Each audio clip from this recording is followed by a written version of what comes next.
నల్లి ఈరోజు ఏం చేస్తున్నావు నల్లి? ఈరోజు రాయలసీమ స్పెషల్ అయిన పులిగం తయారు చేస్తున్నాను. అరే ముందుగానే నానబెట్టేసినావే.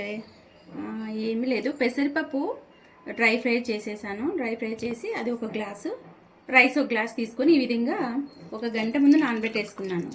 Very good. పెసరపప్పు అంటే ఏంటో చూపించమన్న వాళ్ళకి. పెసరపప్పు అంటే ఇదేనండి, డ్రై రోస్ట్ చేసేసుకున్నాను.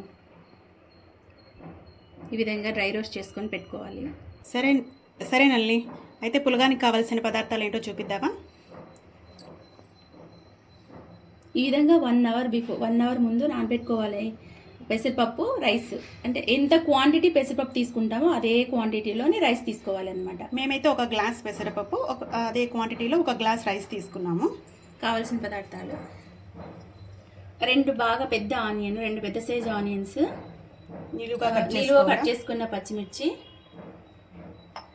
దాల్చిన చెక్క, లవంగాలు కొన్ని తీసుకున్నామని, ఒక 5, ఇవి ఒక 5 తీసుకున్నాను. సాల్ట్, రుచికి సరిపడా సాల్ట్, కొత్తిమీర, కరివేపాకు, అల్లం వెల్లుల్లి పేస్ట్, ఆయిల్. ఇప్పుడు మనం తయారు చేసే విధానం తెలుసుకుందాం. ముందుగా అయితే స్టవ్ ఆన్ చేసుకుందాం. స్టవ్ అయితే ఆన్ కాలేదు.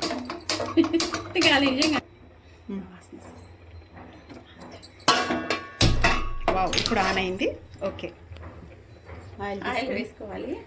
ఓకే, ఇప్పుడు సరిపడా ఆయిల్ వేసుకున్నాం కదా.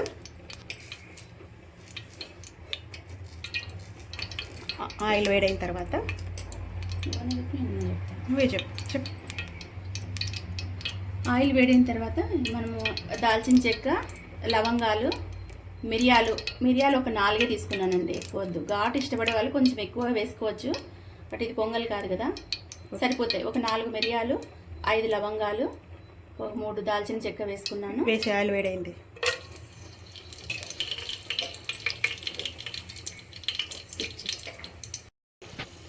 పచ్చిమిర్చి వేసుకోవాలి.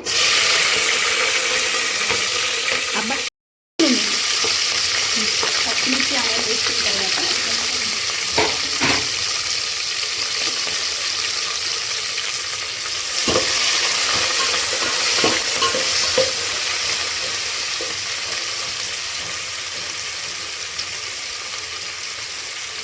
కరివేపాకు వేసుకోవాలండి.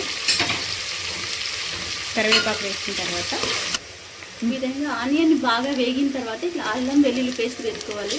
ఈ పచ్చివాసన పోయేంత వరకు వేయించేయాలి. వేయించిన తర్వాత ఈ విధంగా ఆనియన్స్ అంతా మగ్గిన తర్వాత వాటర్ తీసుకోవాలి.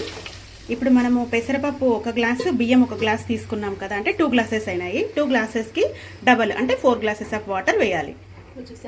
ఇప్పుడు రుచికి సరిపడా సాల్ట్, టేస్ట్ చూసుకొని సాల్ట్ కొంచెం చూసుకొని వేయండి, రుచికి సరిపడా.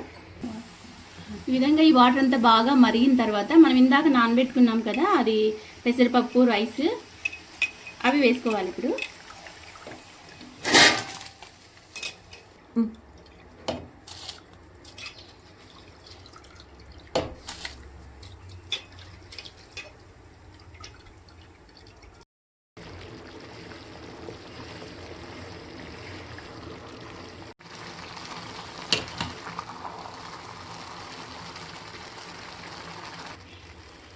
ఈ విధంగా అయితే పులగం రెడీ అయిపోయిందండి. ఇంకా లాస్ట్లో ఇట్లా కొత్తిమీర వేసుకొని దించేసుకోవడమేనండి.